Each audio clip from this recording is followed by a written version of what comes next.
Okay. Couldn't agree more. I'm going to talk a lot more about that as the federal election approaches, but I want you to log that in your brain. The federal election is the key to getting rid of Daniel Andrews. There's another point. My beautiful wife is sitting in the bedroom watching this. Hmm. Hello, honey. I won't be long. No, it might be a bit longer. We're having a lot of fun. Might be a while. Might be a while yet. He's just opened another bottle of scotch, so I think we're in trouble. Yeah. She just came out and she said, "Don't be surprised if people who aren't vaccinated aren't allowed to vote." I mean, that's completely undemocratic. But in Victoria, yes. Yeah. So I expect that will happen. What will happen, because it would be undemocratic if they couldn't vote, what he will say is they have to vote by mail. If he gets this legislation through that he's working on right now, then he will declare the election to be a public event that he can then regulate, and he will say, no, unvaccinated people are not allowed to show up to polling booths and have to vote by mail. And unfortunately, voting by mail makes you much more vulnerable to corruption. There's certain things that can happen when they're counting the mail-in ballots that can't really happen. It's harder to happen with the scrutineering that goes on an election day. But let me also say this. If you want to make a difference without being public, without being the public face and risking all the blowback and the attacks that can come with that, can I encourage you to do two things? Pick your favorite minor political party and become a paid member.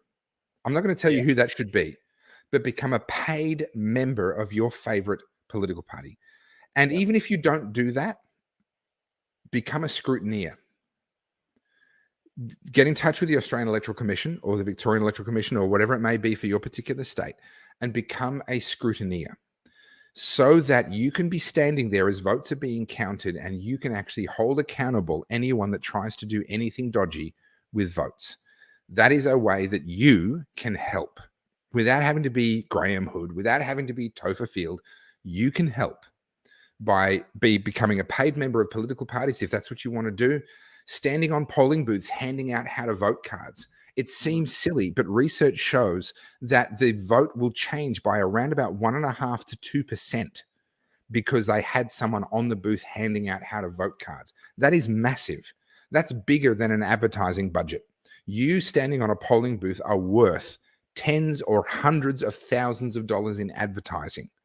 So can I encourage you, if you want to make a difference, but you don't want to be public about it, please do that. Well, I don't care what party it is, as long as it's not one of the major ones that is failing us. Not Labor, not Greens, not Liberals, not Nationals. Sideline all of those. Go and pay your money, become a member, and stand on a polling booth and hand out how to vote cards. And if you don't want to do that, volunteer and become a scrutineer so that you can at least make sure that the counting that is done in front of you is fair and democratic. These are things that you can do that will make a difference. And yeah, okay, you might say, well, what difference does one person on a polling booth make? Okay, only a little bit, but you're not alone. There's going to be other people doing the same thing. And if enough people do that, then we can actually make sure that the elections are fair, that the count is correct, and the people who should win do win. These next elections are going to be incredibly important, at the very least, to send a message, at the very least. And we all need to play our part in that. She just came out of the cave again. She said to be able to do all those things that Topher's talking about, you're still going to have to be vaccinated because you won't be allowed in the... You know what? That had not crossed my mind. Credit to your beautiful wife. That had not crossed my mind. Gorgeous. Yeah. Interesting. Okay. So if you're vaccinated, take a stand for those of us that are not.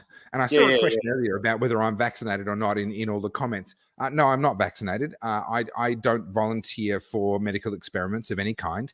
I'm in the control group. Any good medical experiment requires a control group. I'm in the control group, and I'm experiencing the consequences of that, as such as they are.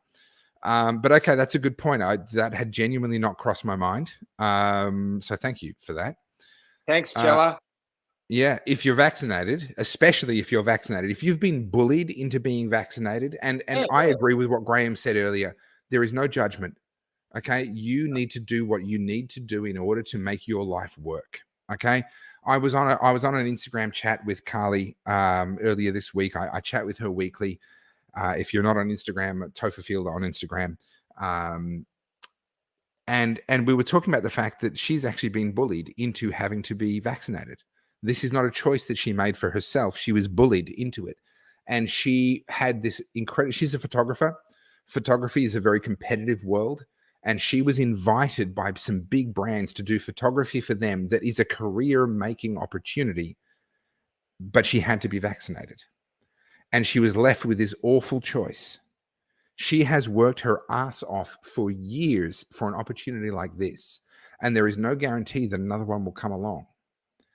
And so she, regretfully and feeling violated, made the choice that she's going to go and become vaccinated in order to be able to take this opportunity and progress her career in that way. And she's violated. Absolutely, she's violated. She's been abused. She's been abused into doing into obeying the government, into obeying her abuser. Against the Nuremberg Code.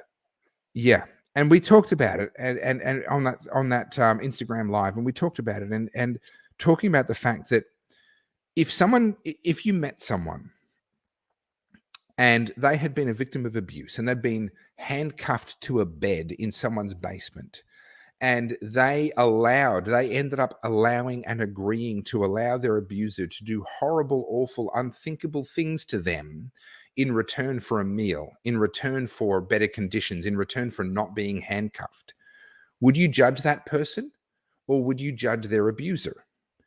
You would judge their abuser. You would say the person that did that to you is beneath contempt. Yep. They are an animal. Mm-hmm. And so if you have been bullied and abused to the point that you have to take this vaccine, for whatever the reason, for whatever the rationale is, please know that we are not judging you. I'm not judging you. Graham's not judging you. No one is judging you. We are judging your abuser. We are looking at the people that bullied you and cornered you and left you with no choice and saying those people are beneath contempt.